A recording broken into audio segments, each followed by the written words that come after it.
Hi, welcome to the Popcorn Junkies. We are reviewing Black Adam, the new DC Comics, DC Extended Universe superhero movie, starring obviously Dwayne "The Rock" Johnson as the titular Black Adam, or as he's originally known, Teth Adam. Before I get cracking on this, I am not a deep aficionado of the DC Extended Universe. I think DC Comics were my preferred comics, actually, when I was a child, though I dovetailed between Marvel and DC all the time. And look, the whole superhero franchise thing, it's a broad church. And I think as we've learnt to our sort of error and chagrin, one can like bits and bobs of both sides of the equation.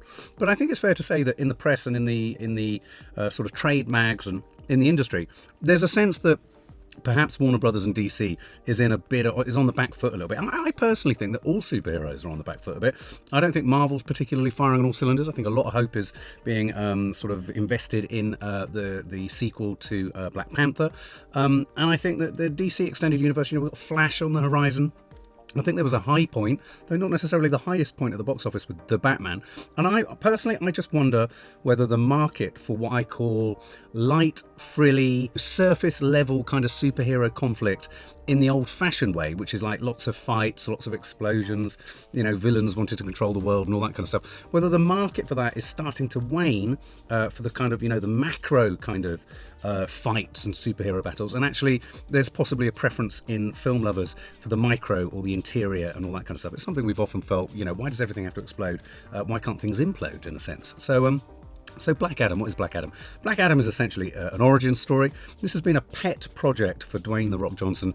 He says since he was a boy, since he was a young man when he first saw Black Adam as a comic. So essentially this is set in what feels like a sort of Egypt. It's a sort of fictional Egypt. It's the city or the land or the empire of Kandak.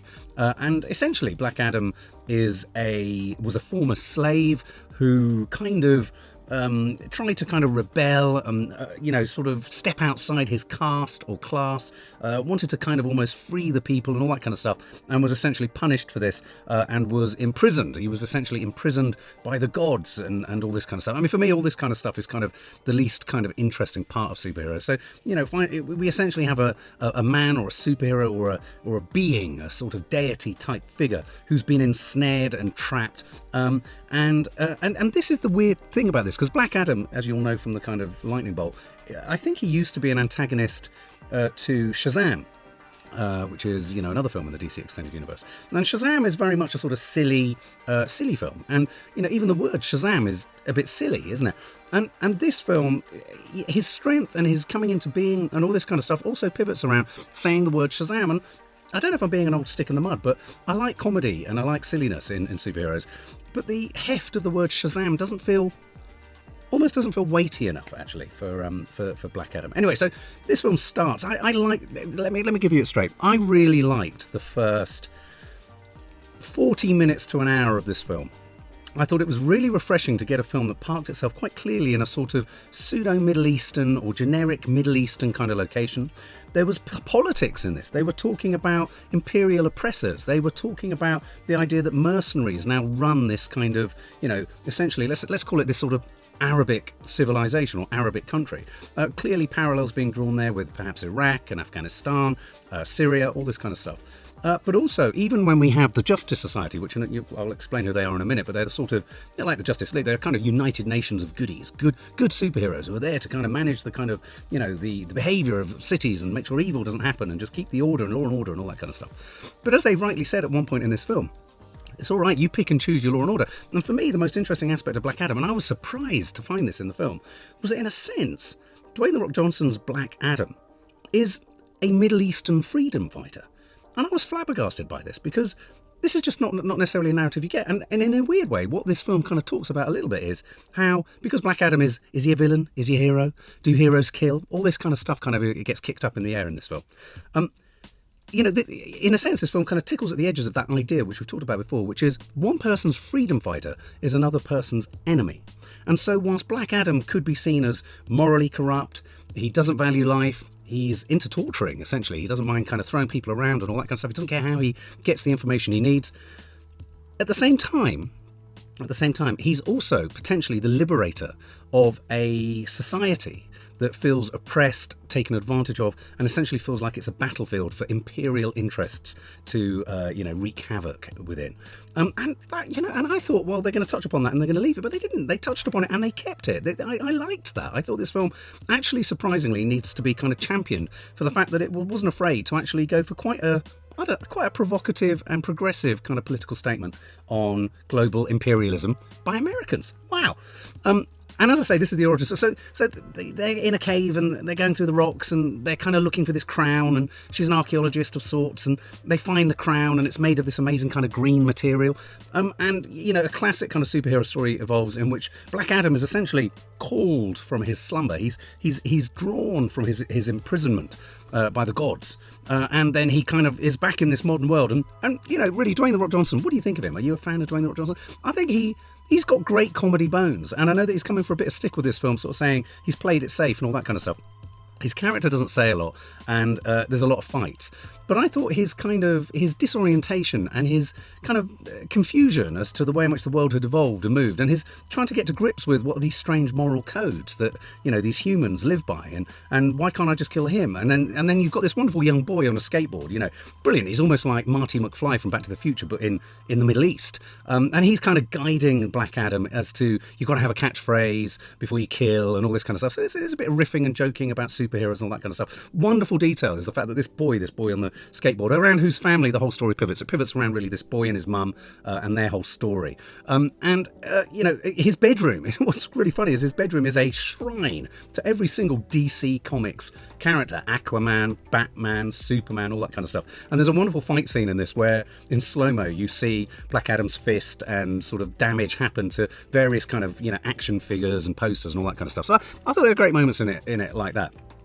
Unfortunately, it kind of moved from... I thought this film was its richest when you were kind of rooting for Dwayne "The Rock" Johnson to kind of make connections and understand his role here. Where I felt this film started to sort of creak and begin to fall apart was with the Justice Society. And the Justice Society are this bunch of four people, curious characters, who are essentially like the Justice League. They've got Pierce Brosnan in there. I thought Pierce Brosnan was very good, actually, as Dr. Fate. You've got Atom Smasher, who's like the reverse of Ant-Man. He just seems to go really big. You've got Cyclone, who's really good. And you've got Hawkman. Spaceships in a kind of big mansion. Spaceship comes out of the Earth. They've been sent in a bit like the United Nations, kind of, say to control. They want to control Black Adam. They want to say to Black Adam, for fuck's sake, mate, you're naughty. You can't go around the world meting out your own justice. You can't be a vigilante and all this kind of bollocks. And as I say, that's where it kind of got interesting, because of course he's saying, and the boy with the skateboard and his mum are saying, well, hang on, he's our freedom fighter and he's our true leader and he represents us. And you're coming in here and saying, oh no, you've got to behave in an American way. Actually, maybe the American way doesn't suit our way here. And I thought, again, all of that was really rich. And so, in a sense, this film then starts to sag under the weight of becoming a kind of, we have then these villains, we have these other villains who are the people trying to get the crown made of this material that's so superpower. It has all sorts of superpowers to it. At one point, the Justice Society have to kind of put Dwayne "The Rock" Johnson back into kind of imprisonment. They have to lock him down and put him away because he's too uncontrollable and he's too unpredictable and he's too irrational and all those kind of things. And then suddenly we have this evil guy who was originally trying to kind of get the crown at the beginning. You had these they were a little bit like the characters from Raiders of the Lost Ark who had ulterior motives for the treasure, for the archaeological finds that they're after. And he, this evil guy wants power. He wants to put the crown on. He wants to become the devil king of the underworld, and he wants to rule this city by sort of evilness and hell. And so then they have to recall Black Adam, and so I found the whole Justice Society thing was a bit, for me, I was never a fan of the X-Men. I was never a fan of all that kind of, it was all a bit plasticky. It was all a bit rubbishy for me. I don't know, it was a bit obvious and a bit embarrassing and a bit cringe. And I have to confess, I found the Justice Society a bit cringe. I found the, Hawkman with his sort of silly sort of ears and wings and all that kind of stuff. I found that kind of frustrating. Pierce Brosnan was funny. He was good. He was droll. He had a few kind of really nice sort of, sarcastic lines. But he was a bit like Xavier, is it? From he kind of saw into the future. There's quite a philosophical moment where he sort of says he sees into the future and he doesn't see anything. And it's a liberty. This idea, I mean, it does toy with the idea of, well, God, it must be fucking awful if all you can see is what's going to happen all the fucking time. And so you feel for Pierce Brosnan at the point that he thinks, oh, maybe I won't have to see everything all the time. And, won't give away what happens there. And so we watched Dwayne "The Rock" Johnson. It's the arc of him slowly being pulled into line, slowly coming to terms with what the kind of moral compasses of this weird world planet are. But things just start to explode and be blown up, and then we have this really good-looking villain. Reminded me of the Devil, Tim Curry's Devil from Legend, that Ridley Scott film. And again, I just felt that, these films, when they get a good sort of well-rendered villain with horns and red, it just became action scenes, whereas I could have done with a couple of scenes of him scheming, or, a malevolent sort of, a smaller scene where he's talking about what he wants to do and how he wants to conquer the world, rather than it all being explosions and all that kind of stuff. And then, of course, one of the major sort of plot developments in the film pivots around the fact that they fucking read the rooms upside down. I love that. Simple mistake, stupid mistake. Dwayne "The Rock" Johnson gives us he gives us very few lines. If you were to kind of actually add all of his lines of dialogue onto pieces of paper, you'd probably have 2 sides of A4. He exudes comedy bones. He's got a great way of just looking and not saying much, but saying so much. I love him. I just want to stroke and polish his head all the time. And then I really would like to polish his biceps, not for any other reason other than, wow, what biceps. Curious moments in here where there is a CGI version of Dwayne "The Rock" Johnson with not a buff body, with a normal body. Nothing has looked stranger than Dwayne "The Rock" Johnson's head on a normal body. I mean, it's not right. It's not right, and it must never be done again. And so we kind of build, and really this film is one big prelude to establishing Black Adam. And I won't give away the teeth. There's a mid-credit sequence, lots of people talking about it. There's a big superhero potential get-together here. If it happens, wow, it could be big. But you're left wondering, why didn't they start the Black Adam story at the cinema with the story they're suggesting at the end of this film? Because perhaps that would have been bigger, would have been better. I think this film ultimately creaked under the fact that there wasn't an obvious enemy, and I think this film would have been stronger if perhaps they'd done a little bit more work on making Black Adam's worst enemy being himself. I think, yes, he was struggling to get to terms with what the rules were. Yes, he was fighting against the Justice Society, who were trying to kind of, in a sense, rein him in and control him and slap his wrists and tell him he's a naughty boy. But I felt he could have had more of an internal struggle, an internal kind of squabble, if you like, with himself about what it means to be sort of driven by killing, because he says, at one point they say, you're not supposed to kill, and he says, I do, and it's a very funny moment. And so I think there could have been a bit more kind of interior kind of struggle. I mean, but that's me. I mean, I know a lot of comic book fans want the action, want the smash and grab and all that kind of stuff, but for me, I like the action, but I just think it could be tempered with a little bit more of that kind of more subtle kind of interior kind of struggle for the superhero. So that said, didn't like the Justice Society side of it, though there were a few moments that were fun. Some characters die that you don't expect to die. That's rather nice. I thought the Isis, who's the mother of the son, I thought the mother's brother, so the uncle, he's funny. Could have been funnier, but he was funny. And, the kind of supporting cast were kind of all right. I mean, a lot of people are saying that Noah Centineo, who played Atom Smasher, was fun. He was okay. Funniest moment was when he turned up to a great big kind of crunch moment with the villain, and he's kind of, with Black Adam, and he's got a box of KFC. Kind of nice, kind of funny. As I say, Pierce Brosnan avails himself very well.